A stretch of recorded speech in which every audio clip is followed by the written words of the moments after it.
Good boy. Good boy.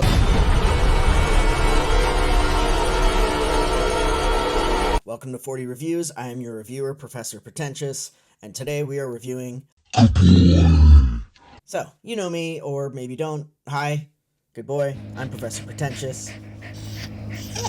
Yeah. If you know me, I like a good premise twist. I'll admire unique and flawed over conventional and decent. Comes down to memorability for me. Now, reviewing Good Boy, aka Paranormal Barktivity, aka The Sniff Sense, aka Poltergeist, or even just The Howling. Some have called this film Dog Got Skinnamarink. And if you've seen the film Skinnamarink and then you see this one, you'll see that it's really nowhere near as narratively and stylistically radical as Skinnamarink. There's far more of a plot, it's far more engaging, in my opinion, and it's less of an exercise. Formally, Good Boy is a quiet masterpiece, while narratively it's adept, but also a familiar premise at its core. Ultimately, it worked quite well for me. I feel like its craft comes down to its time and patience. There's an old W.C. Fields showbiz adage that says, "They don't work with kids or animals." And this film, I think, found a unique caveat, which is, if you do, take your sweet ass time. Because there's a small featurette after the movie with director Ben Leonberg and his wife Kari Fisher that describes how they made this movie over the course of about 400 days within 3 years of time. Leonberg and Fisher functioned as the crew for the movie, devoting often entire nights to a second or two of reaction footage from their dog Indy. We all know that the best performances are rooted in truth. And in the featurette to this film, Leonberg emphasizes numerous times that there ain't much artifice in a dog's behavior. One of the things I really like about this movie is that its exposition is subtle, sparse, and it doesn't underestimate our intelligence. It doesn't use much direct exposition aside from one scene in a hospital. Most of the necessary detail comes through our assumptions and inference based on what the dog, Indy, is witnessing. It does this largely by maintaining a very tight POV. The film unobtrusively mimics the perspective of Indy, the dog, by limiting it. We're not merely given the visual perspective of Indy, but are largely given the psychological perspective as well. It plays on the gap of understanding between us and the dog. Neither of us know the plot, and we uncover the mystery simultaneously, much like viewers are intended to. To create the alignment between the species, we also struggle to make sense of the protagonist's moods, the nature of human relationships in this story, and are denied access to rooms and doors. We're not allowed to see the protagonist's face. Our attention is forced into hollowed logs, corners, and under furniture. And this forces our attention and often mimics how canine cognition is driven more by olfactory sense and association. In this way, Leonberg and Fisher create a brilliant symmetry to how limited perspective creates suspense and horror. It's how he moved beyond gimmick and into the best type of creative discovery that we see in these risks taken by filmmakers. Now, this chasm between species of human and canine experiences fills in the plot for us. Leonberg suggests that we will inevitably impute meaning into the situation, both with our assumptions of supernaturalism and how we understand human society to function. One of the leaps that he makes is in utilizing dreams to create mood and to develop character. We do know that dogs dream. We're aware of that. Most passerbys would be aware of the fact that dogs have REM cycles. But he uses dreams and visions in here pretty effectively and largely, again, with association, and it simulates our understanding of canine consciousness while really not stretching our credulity that far. In this film, if you're following along with it, Leonberg has turned us into Pavlov's dog. He uses his own dog to condition us into having an emotional reaction. So I've already heard of people deriding this film, but saying that the dog was great in it. In essence, what they're doing is unwittingly praising the filmmakers for the use of montage. Leonberg attributes the performance and much of the success of the film, debatably, to juxtaposition and framing. Juxtaposition is the primary tool of film. It's the earliest and most rudimentary form of editing. Ever since a person placed 3 pictures together and projected them onto a screen, we've experienced the magic of juxtaposition as a tool. Leonberg emphasizes the reliance on juxtaposition to shape Indy's performance. He attributes this to the Kuleshov effect, as pioneered by Soviet filmmaker Lev Kuleshov. The concept describes the use of montage affecting meaning and emotional stimulation depending on what's being intercut. A man looks stoically at a bowl of soup and then is thought to be hungry. The same shot is intercut with a girl in a coffin, and he is thought to be mournful, etc. In this instance, we see the shot of Indy looking up scared at what may be a figure behind a curtain. Sorry for a minor spoiler, but you're seeing a ghost movie. You have to expect one of those.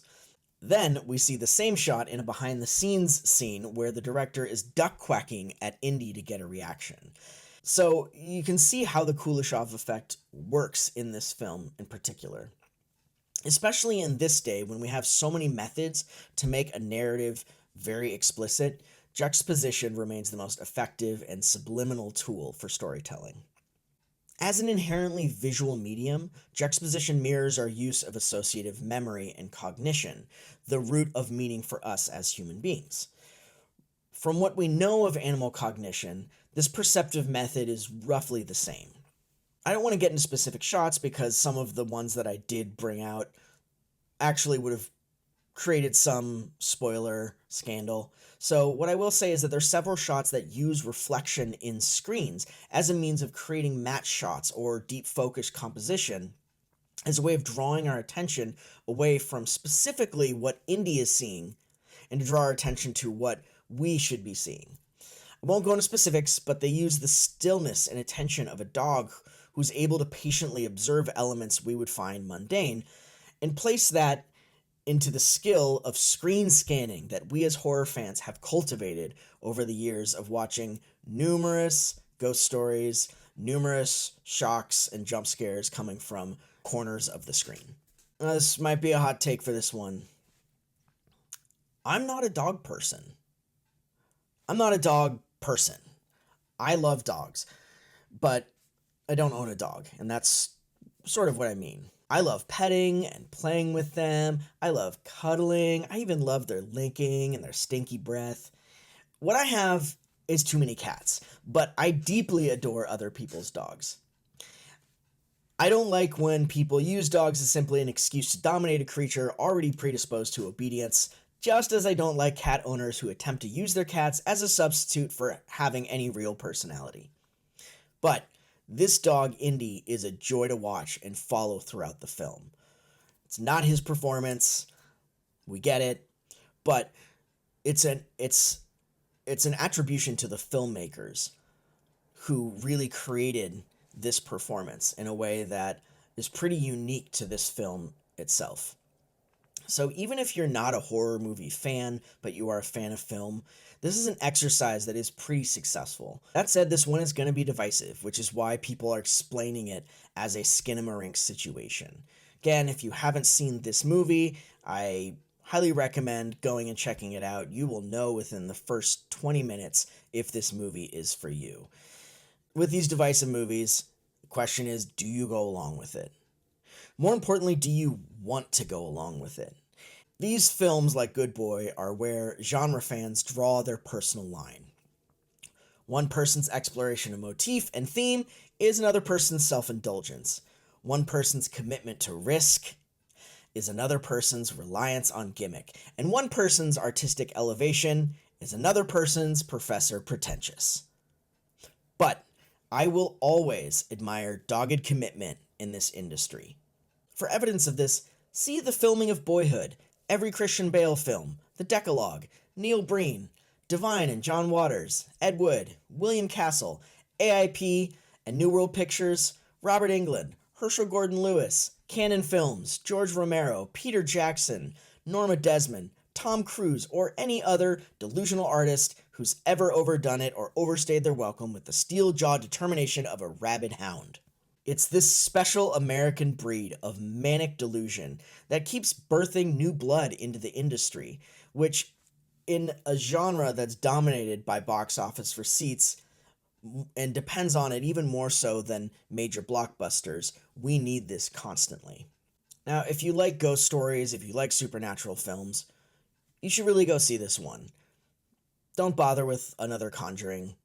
Again, that movie's made enough money. They don't need any more of your money. Please don't give it to them. Please don't. Just don't. All right, I got the ball. I got the ball. I got it. I got it. All right, you ready? You ready? No spoilers? You don't want spoilers? Okay. Go get the ball.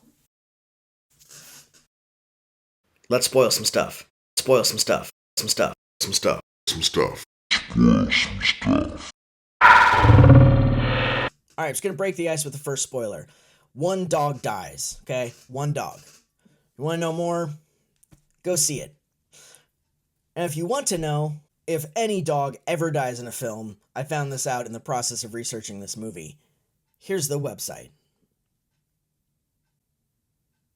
Now, it's always hard in a film in which there's subtle exposition to know whether a question is meant to be ambiguous and enriches a film, or whether the question is something screenwriters should have been asking before they put this into words. To me, there are a lot of them that actually enrich this film. One of the questions that I have is, was it possession or was it death embodied? Both the grandfather and the owner, and Indy's owner, were they possessed by this entity, or was this entity death that was chasing them this whole time, which was inevitable? Now, we know that the owner was sick beforehand. He had mentioned in a scene where he and Indy are walking to the graveyard that his family all died young and that the house had been in the family for a while. So the entity could have come with the house, gaining power as it gained souls. However, the grandfather was sick with a similar respiratory issue. So are we to assume that this is a family curse or genetic? It's a movie, so the shared illness seems unlikely to be a coincidence, and a horror movie, so I'm leaning towards some sort of curse. Now, is the owner actually possessed, or is it the entity masking itself as him as a ruse for Indy? We definitely see him acting very different in certain scenes, and the scene which he's standing against the door, banging his head against the door to get in, suggests to me some form of possession. That's sort of the side I'm leaning on. So we see near the beginning how the owner has gone into the basement, and this could be where the possession began. We see at the end how the owner is separated from his body following his physical death. Same question remains about the grandfather. Was the grandfather possessed? He seemed to know his death was coming as he made a will, but it still feels deliberately ambiguous. However, here's what I've ironed out. Given that all the family members die young, the grandfather creates a will, and the owner's behavior is so erratic, I'm leaning more on this concept that there's some sort of curse or possession or a skinwalker angle.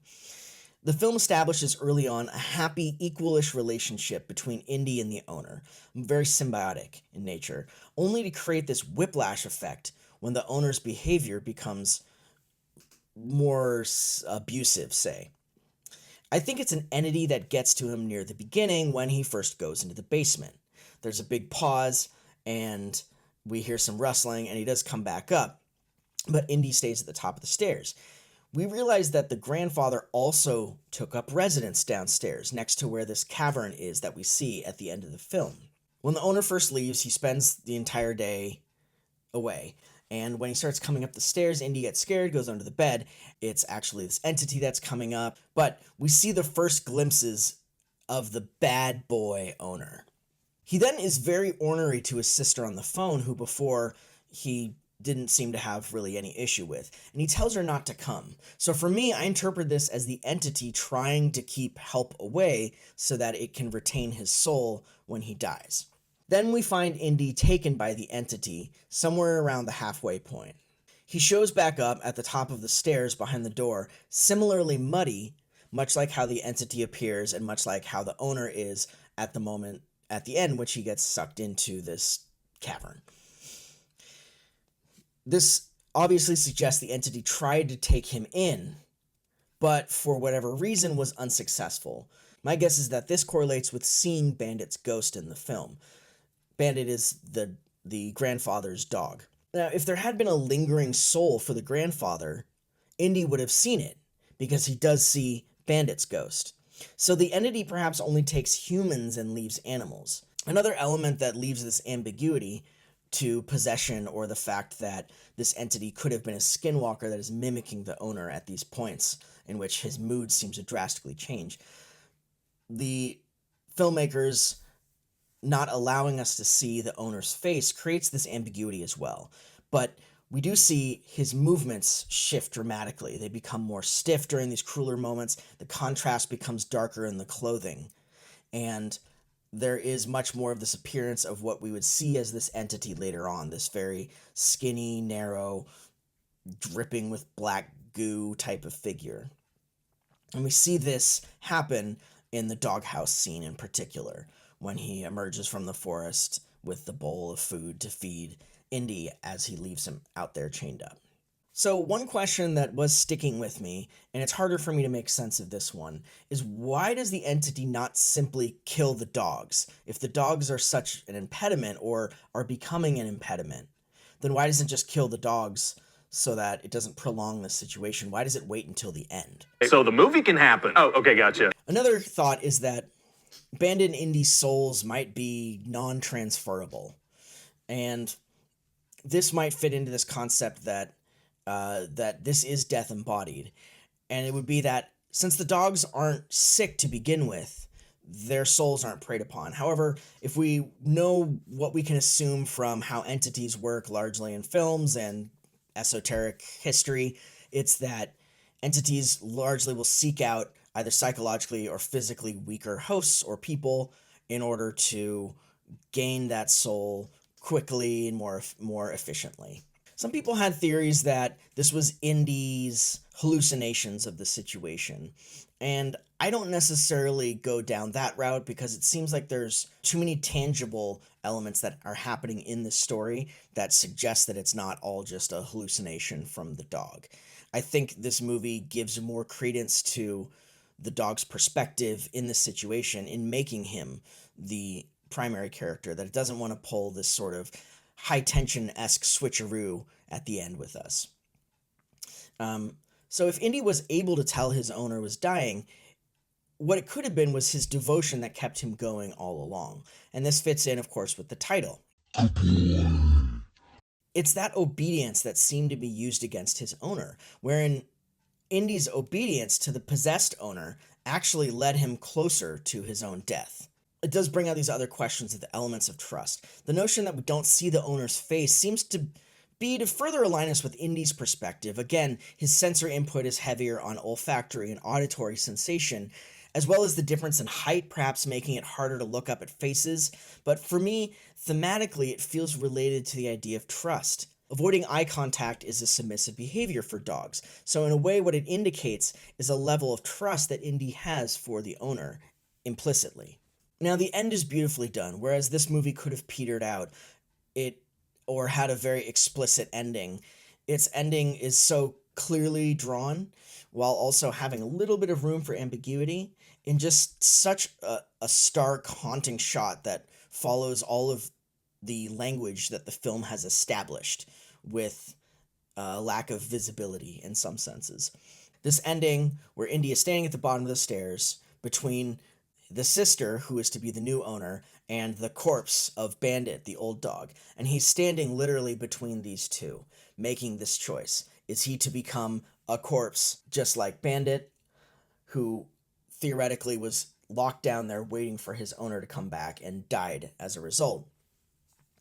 Or is he to move on to the next owner, take on a new life, as his owner suggested, explicitly told him to do?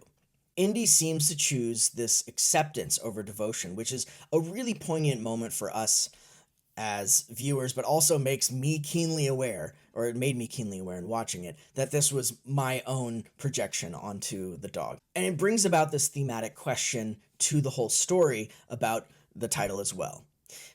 How much self-sacrifice is a part of devotion? How much do we give of ourselves in devotion to another person? And when do we draw that line? One of the things it seems it could be itself a sort of dramatic irony that Indy is actually following his master's orders to let him go when he does choose Vera, the sister, at the end. It could be that the entire time he still is following his owners or following a master's orders. Ultimately, it functions as a pretty literal, fitting metaphor that the service of pets greatly improves quality of life, where in this film, both dogs seem to delay the inevitable of both of these owners. Whether it's a natural death or it is a sort of succubus death on the part of this entity. Indie horror icon himself, Larry Fassenden, who plays the grandfather, is described as seeming happiest with his dog. We see this in videos of him playing fetch, and the sister also describes it on the phone. Indy's owner likewise establishes an almost confidant relationship with Indy in the first 15 minutes, and is coming to him for comfort in his moments of clarity, which helps align us to the relationship and emphasize Indy's confusion. Another way they utilize exposition is through the owner talking to Indy, and this might be considered in another movie very lazy exposition. However, what it does is it further emphasizes the types of bonds that we have and the way that we project onto our pets in talking with them and having them as companions. Like the best horror, so much of this film happens in the viewer's mind. But this film has us bring our own pet baggage to the characterization and the emotional investment rather than actually our own baggage to the fears itself. It's not the horror that's necessarily off screen. It is actually the emotional attachment that we might have. And this is why this film is likely to be divisive, because some people might not have any of that. They might not have any of that sensation for a pet. Hopefully they have enough for this type of protagonist, however, that they're willing to go along with it. So, tell me in the comments, is this one for you? Is this one not for you? Tell me why. Thanks for watching. I've been your reviewer, Professor Pretentious, and I will see you next time.